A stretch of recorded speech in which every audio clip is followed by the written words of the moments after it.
بسم اللہ الرحمن الرحیم۔ واقعہ کربلا قسط نمبر 11، حضرت حسین علیہ السلام کی شہادت۔ حر بن یزید کا اعتراف حق۔ پھر حر نے کہا کہ مجھے آپ سے قتال کرنے کا حکم نہیں دیا گیا، بلکہ حکم ہے کہ میں آپ سے اس وقت تک جدا نہ ہوں جب تک آپ علیہ السلام کو کوفہ نہ پہنچا دوں۔ اس لیے آپ ایسا کر سکتے ہیں کہ کوئی ایسا راستہ اختیار کریں جو نہ کوفہ پہنچائے اور نہ مدینہ، یہاں تک کہ میں ابن زیاد کو خط لکھوں اور آپ بھی یزید کو یا ابن زیاد کو لکھیں۔ شاید اللہ تعالیٰ میرے لیے کوئی ایسا مخلص پیدا کر دیں کہ میں آپ کے مقاتلہ اور آپ کی ایذا سے بچ جاؤں۔ اس لیے حضرت حسین رضی اللہ عنہ نے عزیب اور قادسہ کے راستے سے بائیں جانب چلنا شروع کر دیا، اور حر بما اپنے لشکر کے ان کے ساتھ چلتا رہا۔ اسی اثناء میں حضرت حسین رضی اللہ عنہ نے پھر ایک خطبہ دیا جس میں حمد و ثنا کے بعد فرمایا۔ حضرت حسین رضی اللہ عنہ کا تیسرا خطبہ۔ فرمایا، اے لوگو، رسول اللہ صلی اللہ علیہ وآلہ وسلم نے فرمایا ہے کہ جو شخص کسی ایسے بادشاہ کو دیکھے جو اللہ کے حرام کو حلال سمجھے اور اللہ کے عہد کو توڑے، سنت رسول اللہ صلی اللہ علیہ وآلہ وسلم کی مخالفت کرے، اللہ کے بندوں کے ساتھ گناہ اور ظلم و عدوان کا معاملہ کرے، اور یہ شخص اس کے ایسے افعال و اعمال دیکھنے کے باوجود کسی قول یا فعل سے اس کی مخالفت نہ کرے، تو اللہ تعالیٰ کے ذمہ ہے کہ اس کو بھی اسی ظالم بادشاہ کے ساتھ اسی کے مقام دوزخ میں پہنچا دے۔ اور آپ کو یہ بھی معلوم ہے کہ یزید اور اس کے امراء و حکام نے شیطان کی پیروی کو اختیار کر رکھا ہے اور رحمان کی اطاعت کو چھوڑ بیٹھے ہیں، اور زمین میں فساد پھیلا دیا ہے، حدود الہیہ کو معطل کر دیا، اسلامی بیت المال کو اپنی ملک سمجھ لیا، اللہ کے حرام کو حلال کر ڈالا اور حلال کو حرام ٹھہرا دیا۔ اللہ کے حرام کو حلال کر ڈالا اور حلال کو حرام ٹھہرا دیا، اور میں دوسروں سے زیادہ حقدار ہوں، اور میرے پاس تمہارے خطوط اور خود تمہاری بیعت کا پیغام لے کر پہنچے ہیں، اور یہ کہ تم میرا ساتھ نہ چھوڑو گے اور میری جان کو اپنی جانوں کے برابر سمجھو گے۔ اب اگر تم اپنی بیعت پر قائم ہو تو ہدایت پاؤ گے۔ میں رسول کریم صلی اللہ علیہ وآلہ وسلم کی لخت جگر فاطمہ رضی اللہ عنہا کا بیٹا ہوں۔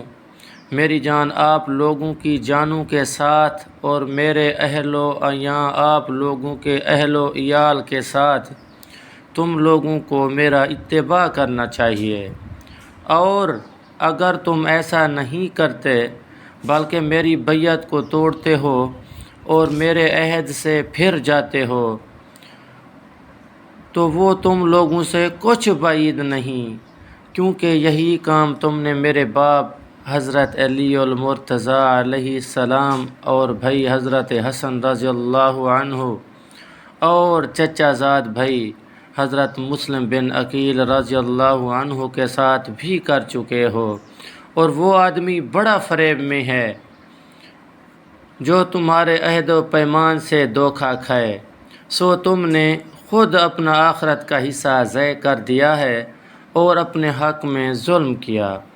اور جو شخص بیعت کر کے توڑتا ہے وہ اپنا نقصان کرتا ہے، اور قریب ہے کہ اللہ تعالی مجھے تم سے مستغنی فرما دیں۔ وسلام۔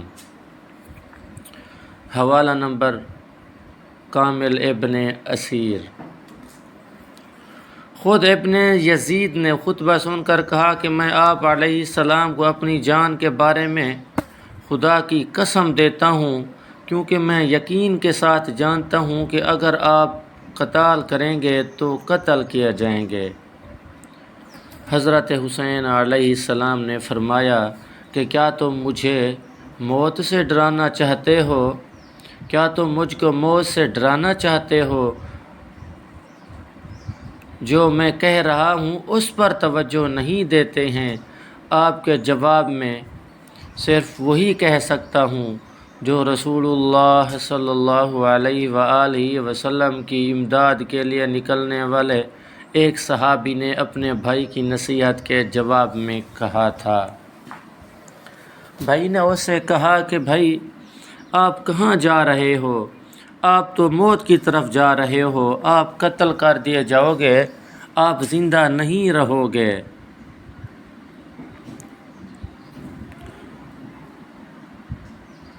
تو اس صحابی نے جواب میں اپنے ارادے کو پورا کروں گا اور موت میں سے کسی جوان کی طرح کوئی آر نہیں جب کہ اس کی نیت خیر ہو اور مسلمان ہو کر جہاد کر رہا ہو۔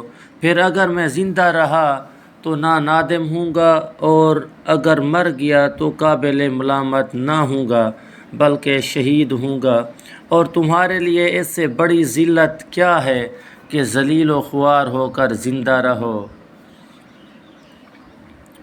حر بن یزید کچھ تو پہلے سے ہی اہل بیت کا احترام دل میں رکھتا تھا، کچھ خطبوں سے متاثر ہو رہا تھا۔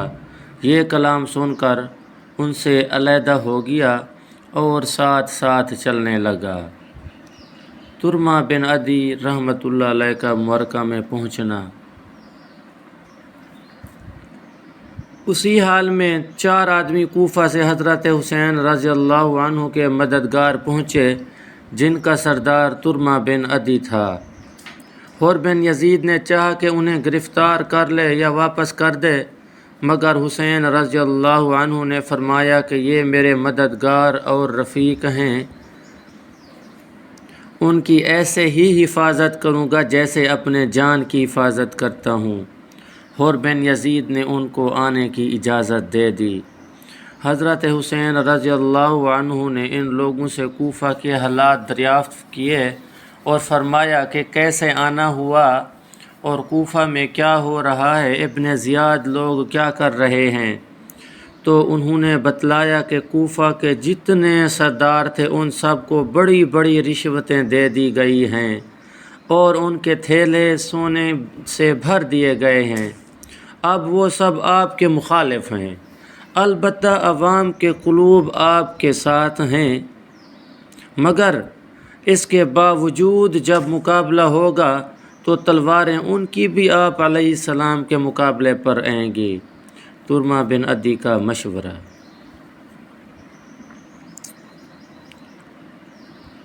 ترمہ بن عدی حضرت حسین رضی اللہ عنہ کے ساتھیوں میں آ کر شامل ہوئے تو آپ علیہ السلام سے عرض کیا کہ میں دیکھتا ہوں کہ آپ کے ساتھ کوئی قوت اور جماعت نہیں ہے، اگر آپ کے قتال کے لیے حر بن یزید کے موجودہ لشکر سے کے سوا کوئی بھی نہ آئے تب بھی آپ ان پر غالب نہیں آ سکتے، اور میں تو کوفہ سے نکلنے والا پہلے کوفہ کے سامنے آپ کے مقابلے پر آنے والا اتنا بڑا لشکر دیکھ چکا ہوں جس کو میری آنکھ نے آج تک نہیں دیکھا۔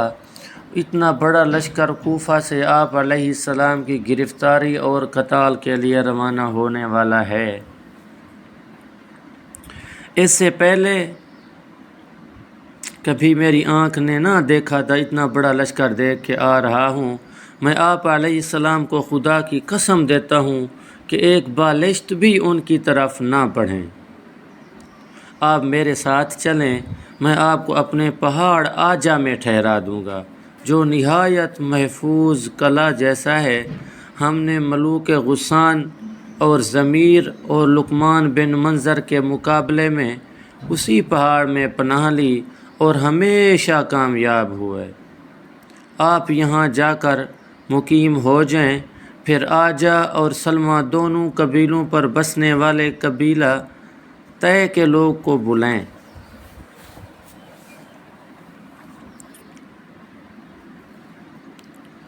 بخدا 10 دن نہ گزریں گے کہ اس قبیلے کے لوگ پیادہ اور سوار آپ علیہ السلام کی مدد کے لیے آ جائیں گے۔ اس وقت اگر آپ کی رائے مقابلہ ہی کی ہو تو میں آپ کے لیے 20,000 بہادر سپاہیوں کا ذمہ لیتا ہوں جو آپ علیہ السلام کے سامنے اپنی بہادری کے جوہر دکھائیں گے، اور جب تک ان میں کسی ایک کی آنکھ بھی کھلی رہے گی کسی کی مجال نہیں کہ آپ علیہ السلام تک پہنچ سکے۔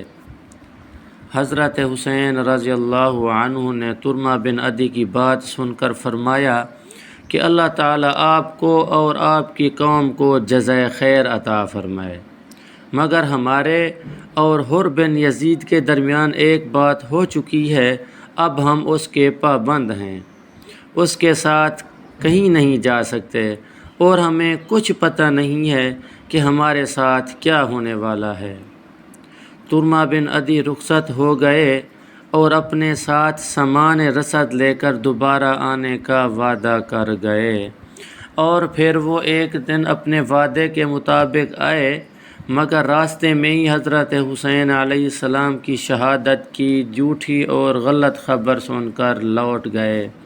اس وقت حضرت حسین علیہ السلام کی شہادت نہیں ہوئی تھی، لیکن لوگوں نے انہیں پہلے خبر دے دی تھی کہ وہ شہید کر دیے گئے ہیں۔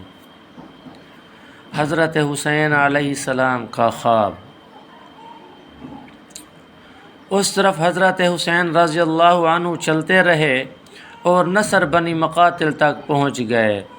یہاں پہنچ کر آپ علیہ السلام کو ذرا غنودگی ہوئی تو انا للہ و انا الیہ راجعون کہتے ہوئے بیدار ہوئے۔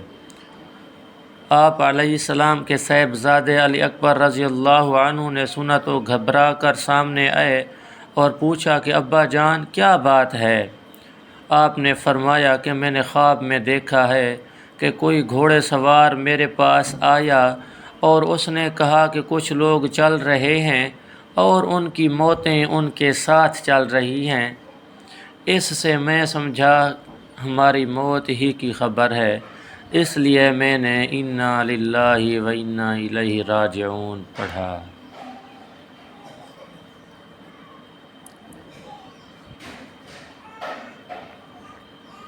باقی احوال انشاءاللہ قسط نمبر 12 کے اندر کل اپلوڈ کروں گا۔